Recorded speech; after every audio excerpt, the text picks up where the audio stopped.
Përshëndetje të nderuar miq, do të shkojmë në Prishtinë, do të flasim për sigurinë, atë që po shqetëson gjithë botën. Do të flasim për disa çështje të cilat do t'i trajtojmë me zotin Arben Fetoshi, drejtori i Institutit për Sigurinë të Luftës Hibride Oktopus. Profesor, përshëndetje dhe faleminderit shumë.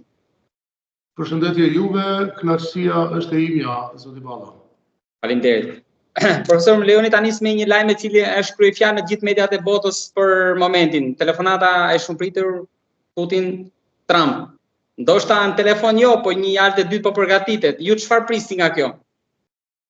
Unë besoj që presidenti Trump që para se të fillonte mandatin e dytë nëse e ka bërë qartë që ndër prioritetet e tij kryesore ka qenë përfundimi i luftës në Ukrainë dhe besoj që në këtë kuadër kemi të bëjmë me përpjekjet e vazhdueshme të administratës Trump që të jepet fund luftës në Ukrainë si kërcënimi më i madh për sigurinë evropiane dhe ndoshta si manifestimi më brutal i ndryshimeve gjeopolitike që po ndodhin gjithandej sot e që natyrisht në kontekstin e prioriteteve amerikane bëhet fjalë për një doktrinë që e afishon interesin e Shteteve të Bashkuara të Amerikës në radhë të parë, por gjithsesi duke i dhënë shans paqes në botë. Pra, në këtë kontekst kam parasysh gjithashtu përpjekjet për ta qetësuar situatën në lindje të mesme me konfliktin mes Izraelit dhe Gazas dhe gjithsesi edhe atë që përbën ndoshta boshtin e të gjithë politikës aktuale të presidentit Trump e që ndërlidhet me pozicionin kërcënues të Kinës kundrejt interesave amerikane në botë. Pra, në këtë kontekst do të shpresoja që pas kësaj telefonate që është hapi më i rëndësishëm në drejtim të negociatave me Rusinë, të gjendet zgjidhja për t'i dhënë fund luftës, por gjithsesi jam i bindur që nuk mund bëhet fjalë për një përfundim i cili do të lexohej nga Moska si fitore ose triumf i Putinit kundrejt të gjithë të tjerëve në atë që përbën agresionin rus tashmë të vitit 4, atje me pasoja dramatike për Evropën dhe për sigurinë ndërkombëtare. Pra nuk është se prisni një armëpushim sot? Jo, nuk mendoj që bashkë kështu me një klik të dy faktorët do të mund t'i jepnin fund, por në kuadër të asaj që kemi parë ditëve të kaluara mes delegacionit amerikan përfshirjes dhe adresimit të shqetësimeve të Ukrainës dhe përpjekjeve që kanë filluar në Riyadh të Arabi Saudite për zgjidhjen e një varg çështjesh, mbase jo vetëm kjo që ka të bëjë me luftën në Ukrainë, por edhe aspekte të tjera gjeostrategjike të relacioneve midis Shteteve të Bashkuara dhe Rusisë, besoj që telefonata do duhej mbase të jepte hovin më të madh armëpushimit si hapi i parë i pritur në këtë kontekst dhe më pas një zgjidhje përfundimtare e cila do ta rigarantonte sigurinë e Ukrainës në kontinentin evropian. Zoti Fetoshi, ju më sipër përmendët që ndoshta mund të jenë pjesë e bisedës edhe zonat të tjera të influencës nga Azia, Lindja e Mesme. Po për Ballkanin apo është shumë i vogël për të qenë pjesë e një telefonate të tillë, edhe të parë? Ajo që mendoj që e ka karakterizuar këtë periudhë që nga marrja e detyrës nga presidenti Trump ka qenë një trazim i madh i shkaktuar në faktorët evropian për relacionin midis perëndimit, pra faktorëve perëndimor dhe Shteteve të Bashkuara të Amerikës në kuadrin e Aleancës Veriatlantike, që besoj që do duhej të konkludohej me riafirmimin e boshtit të sigurisë perëndimore që nënkupton marrëdhënien transatlantike ndërmjet fuqive perëndimore dhe Shteteve të Bashkuara të Amerikës në kuadër të NATO-s. Në këtë kuptim mendoj që tashmë vëmendja është e përqendruar tërësisht në luftën e Ukrainës si ngjarja më me influencë ose në atë që po e karakterizon rishpërthimin e dhunës në lindje të mesme, por gjithsesi adresimi në qoftë se do të kemi një marrëveshje e cila do të jepte fund këtyre zonave të konfliktit, adresimi do duhet të konsistonte në parimet të cilat nuk e cenojnë sigurinë dhe stabilitetin në Ballkanin Perëndimor. Me këtë dua të them që siguria dhe stabiliteti i Ballkanit Perëndimor varen shumë nga ajo që lidhet me qëndrueshmërinë e Bosnjë-Hercegovinës si projekt i Daytonit dhe me Republikën e Kosovës si projekt i sponsorizuar nga Perëndimi pas intervenimit të NATO-s në vitin 1999. Pra, ky është konteksti i sigurisë për Ballkanin Perëndimor, gjithmonë duke pas parasysh politikat agresive dhe politikat ekspansioniste të Serbisë, për shkak se ajo që po ndodh aktualisht me aktivitetet secesioniste të Dodikut në Republikën Srpska dhe atë që e kemi parë në veçanti viteve të fundit me sulmet ndaj Kosovës, siç ishte Banjska, por duke mos u kufizuar vetëm në këtë, është tashmë e qartë që Beogradi vazhdon të ndjek një politik ekspansioniste në Ballkanin Perëndimor, e kjo normalisht që do duhet të kuptohet si kërcënimi më serioz për paqen dhe stabilitetin në rajonin tonë. Pra, në qoftë se tolerohet edhe më tutje Vučić që të ndjek agenda të tilla që kërcënojnë sigurinë rajonale, atëherë po mendoj që nuk jemi në hapat e duhur për t'i dhënë fund shkaktarëve që e cenojnë sigurinë dhe stabilitetin në Ballkanin Perëndimor. Pra, nga vizita e fundit e sekretarit të përgjithshëm të NATO-s, më lejoni të theksoj bindjen time të plotë që nga mesazhet e tij kemi pas për herë të parë ndoshta një shënjestrim më të qartë se asnjëherë më parë në Beograd të problemit për sigurinë dhe stabilitetin e rajonit. Pra, Vučić dhe regjimi në Beograd janë adresa ku duhet të koncentrohemi sa i përket eliminimit ose paralizimit të shkaqeve që mund të rrezikojnë edhe një herë dhe të kthejnë tragjedit e viteve të 90-ta në Ballkanin Perëndimor. Në këtë kuptim jam optimist që duke ju referu zotimeve dhe angazhimit të vendosur të Aleancës Veriatlantike, duke pas parasysh qëndrimin e riafirmuar të Shteteve të Bashkuara të Amerikës për Bosnjë-Hercegovinën dhe duke pas parasysh faktin që Kosova është në fakt brenda orbitës së NATO-s nëpërmjet misionit të KFOR-it këtu, jam optimist që nuk do të lejohen plane të cilat eventualisht do të mund ta kërcënonin sigurinë dhe stabilitetin e Ballkanit sërish nga politikat e Beogradit. Ju theksuat pak më lart, zoti Fetoshi, që kishim vizitën e Mark Rutës, mjaft e rëndësishme dhe shënjestën e tij në Beograd, por kishim dhe vizitën e Donald Trump Jr., e cila duket sikur i dha zemër Vučićit, por në Prishtinë kalojnë heshtje, edhe në Tiranë. Pra nuk pati asnjë reagim, pavarësisht se ndoshta pesha politike e tij nuk është i një funksionarit të Departamentit të Shtetit, por ai është i familjes, është djali i presidentit. Mirë, unë duhet besoj që Shtetet e Bashkuara të Amerikës tani nuk janë ballkanizuar deri në nivelin që djali i presidentit dhe djali i X zyrtarit të lartë të shtetit të ndërtoj agendat të politikës jashtme të shtetit që përfaqëson prindi i tij. E para, e dyta, duke mos dashur që ta nënvlerësoj aspektin që mund të lidhet potencialisht me interesa të caktuara të Shteteve të Bashkuara të Amerikës, sepse djalin e presidentit Trump gjithashtu e kemi parë në Greenland para pak kohësh, dhe pastaj u ballavaçuam me një ambicie Shteteve të Bashkuara të Amerikës për Greenlandën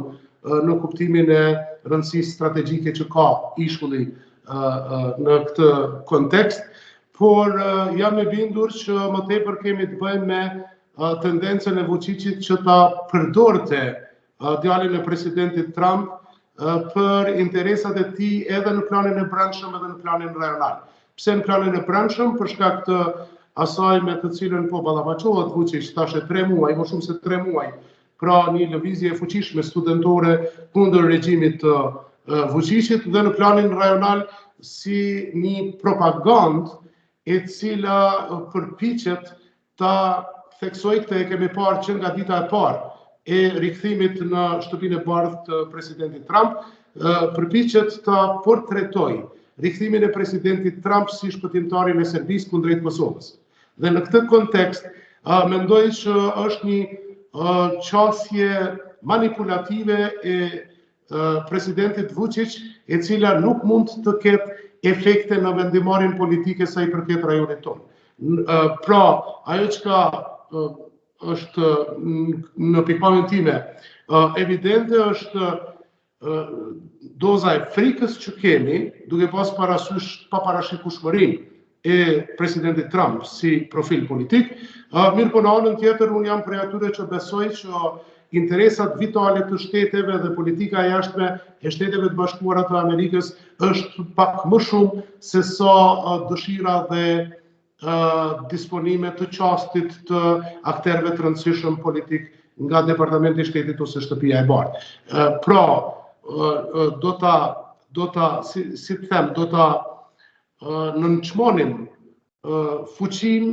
dhe rolin e Shteteve të Bashkuara të Amerikës në botë nëse e trajtojmë në këtë mënyrë, kaq jo seriozisht, siç u tentua që të na vinin mesazhe të tilla nga Beogradi nëpërmjet një podcasti me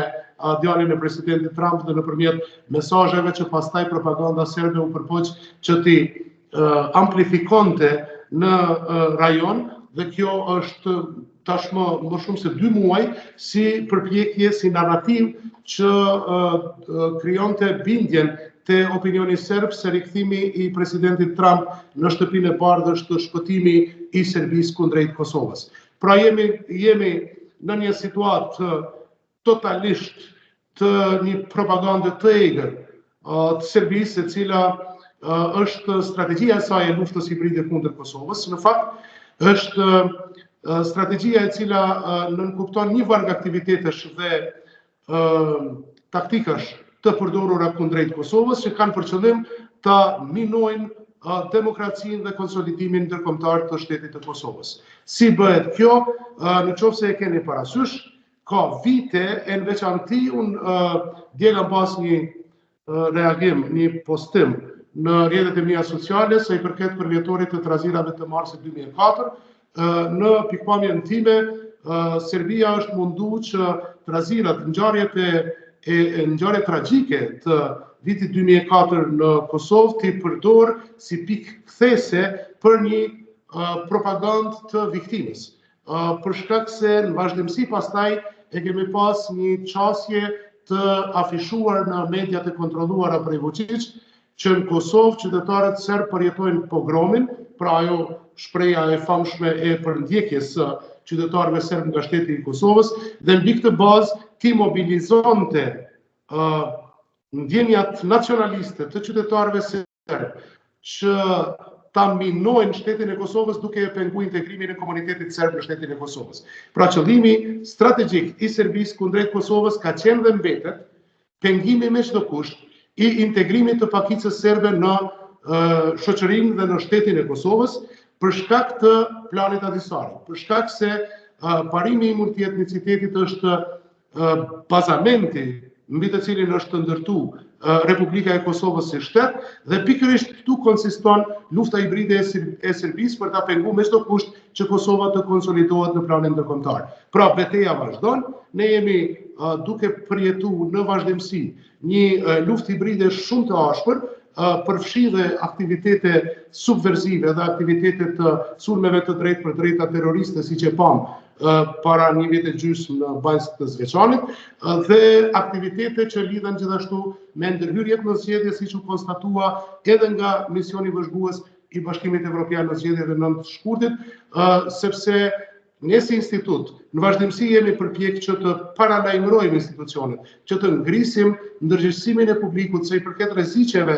që vijnë prej aktiviteteve hibride të Serbisë në Kosovë, të cilat gjithsesi janë imitim i modelit rus të luftës hibride kundrejt fqinjve të saj, pra fqinjve të Rusisë në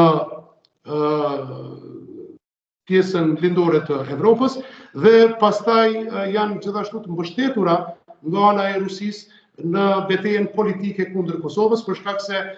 gjithçka pastaj duhet ta kemi të qartë që sublimohet në konceptin e asaj që Serbia e quan bota serbe. Pra, bota serbe, thënë ndryshe, është projekti i Beogradit që bazohet në politikën e vet ekspansioniste kundrejt të tjerëve në Ballkanin Perëndimor. Zoti Fetoshi, sa dëmton pozitën e Kosovës fakti që ndodhet në këto momente në një periudhë tranzitore dhe sipas gjitha gjasave do kemi një qeveri të cunguar, e cila mund të jetë shantazhueshme në çdo moment?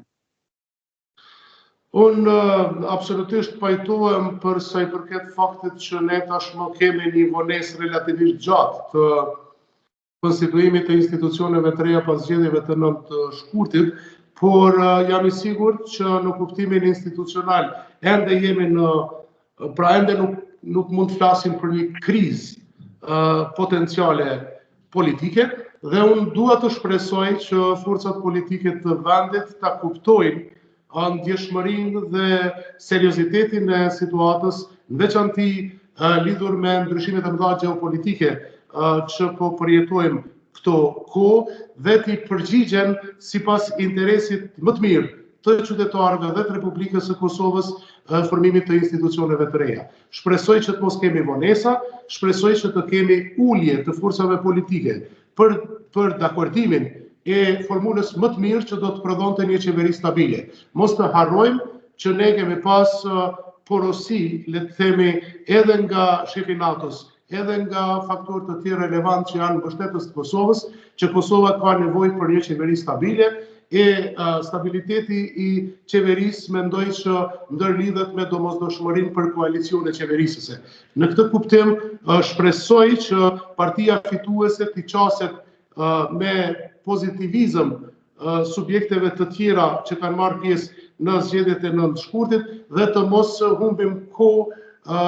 për të përfshirë në një krizë politike që do t'i kushtonte qëndrueshmërisë Kosovës. Edhe ashtu, jemi dëshmitar të një situate jo shumë të qëndrueshme në kuptimin e sigurisë dhe në këtë pikpamje mendoj që klasa politike duhet ta kuptojë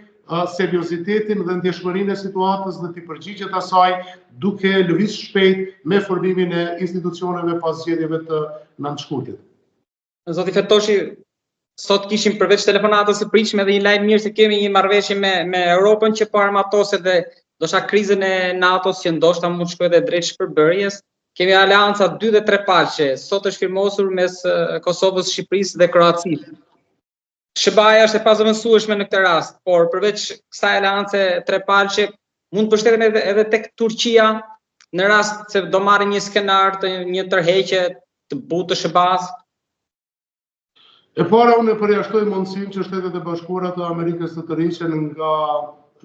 Aleanca Veriatlantike dhe s'do mend që pajtohem me ju që roli i Shteteve të Bashkuara të Amerikës është i pazëvendësueshëm në garantimin e sigurisë evropiane dhe me gjërë tashmë, sepse tashmë e kemi një NATO e cila ka demonstruar fuqinë e saj paqebërëse edhe në rajone të tjera përveç rajonit që përfshin kontinenti i vjetër. Në anën tjetër pa diskutim, Turqia është aleat i rëndësishëm i NATO-s, është një prej faktorëve më të rëndësishëm për Ballkanin Perëndimor dhe për paqen në Ballkanin Perëndimor. Ne tashmë e kemi të qartë sepse mund ta kujtojmë angazhimin e vendosur të Turqisë në kuadër të Aleancës Veriatlantike gjatë bombardimeve të NATO-s në vitin 99 kundër caqeve ushtarake të ish Jugosllavisë dhe kur fola pak më sipër për trazimin e marrëdhënieve transatlantike, këtë kisha parasysh. Por mos të harrojmë që nga themelimi i Bashkimit Evropian, shtetet evropiane gjithherë e kanë pas synimin që të krijonin një forcë mbrojtëse, pra forcat mbrojtëse të Evropës, ndonse infrastrukturën e sigurisë evropiane e ka garantuar SBA-ja që nga përfundimi i luftës së dytë botërore. Në këtë kontekst mendoj që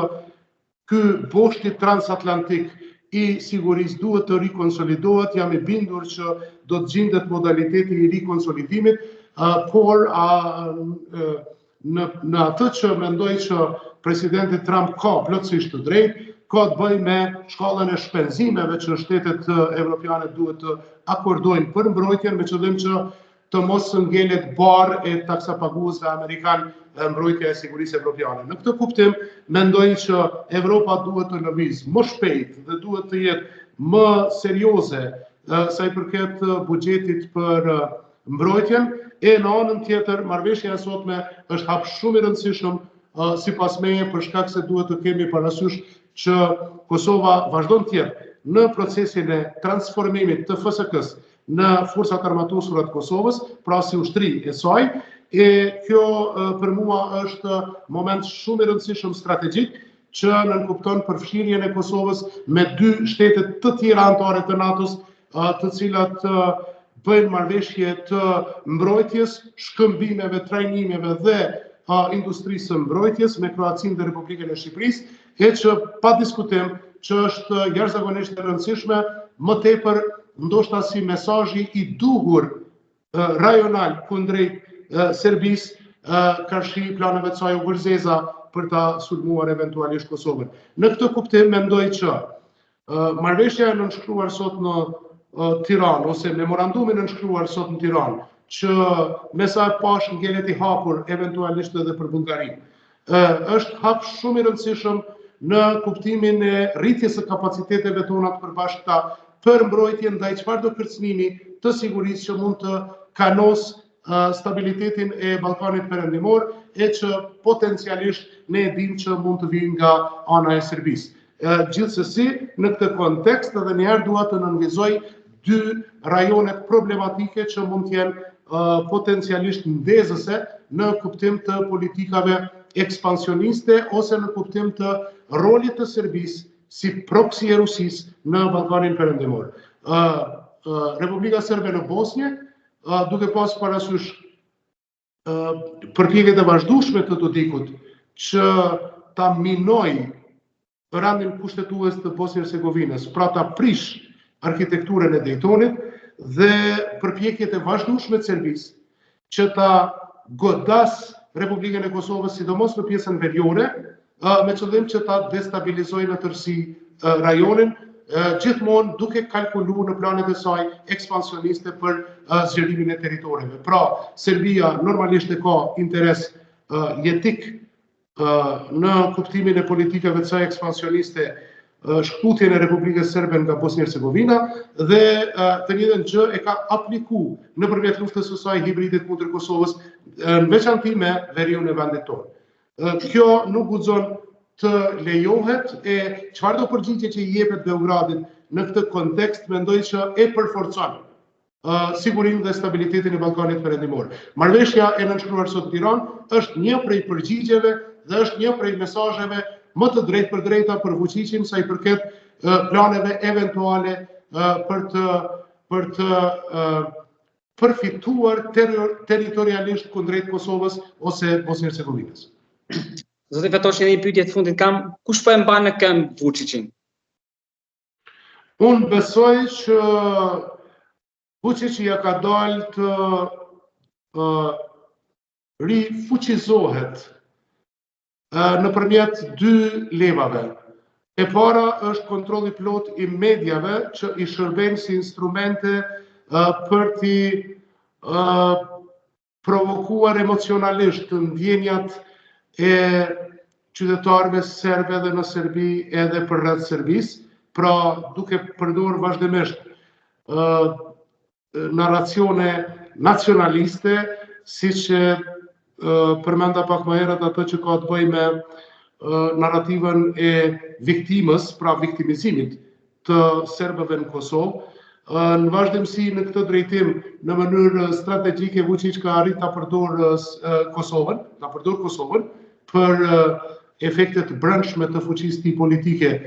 brenda Serbisë dhe në anën tjetër ky konstelacioni ndërkombëtar që lidhet me mbështetjen e vazhdueshme që ka marrë Vučić nga Putin dhe nga aleancat që e reflektojnë politikën e dy karikeve të Beogradit zyrtar. Pra, në qoftë se i referohemi qëndrimeve nga faktorët relevant ndërkombëtar karshi Serbisë, më lejo të them që një qasje ledhatuese ndaj fuqishit që e kemi pa edhe prej Shteteve të Bashkuara të Amerikës, edhe prej Bashkimit Evropian, ka qenë po ashtu një faktor që e ka favorizu fuqizimin e tij të brendshëm dhe kontrollin e tij të plot mbi institucionet dhe mbi publikun në Republikën e Serbisë. Gjithsesi është e qartë që kjo qasja të cilën po e quaj ledhatuese ka qenë reflektim i synimit të perëndimit që ta shkëpus Serbinë nga orbita ruse, mirë po në anën tjetër, kjo i ka dhënë shansin Vučićit që ta vazhdonte politikën e tij të dy karikeve dhe që të vazhdonte të fuqizonte kontrollin e plot mbi institucionet dhe publikun Kosovë nëpërmjet propagandës dhe nëpërmjet klientelizmit. Zoti Fetoshi, të falenderoj shumë për gjithë analizën për situatën jo vetëm në Kosovë dhe në Ballkan, por edhe të gjeopolitikës. Jam shumë i njohur për kohën dhe për mendimet. Faleminderit shumë juve, gjithë mirat ishte kënaqësi.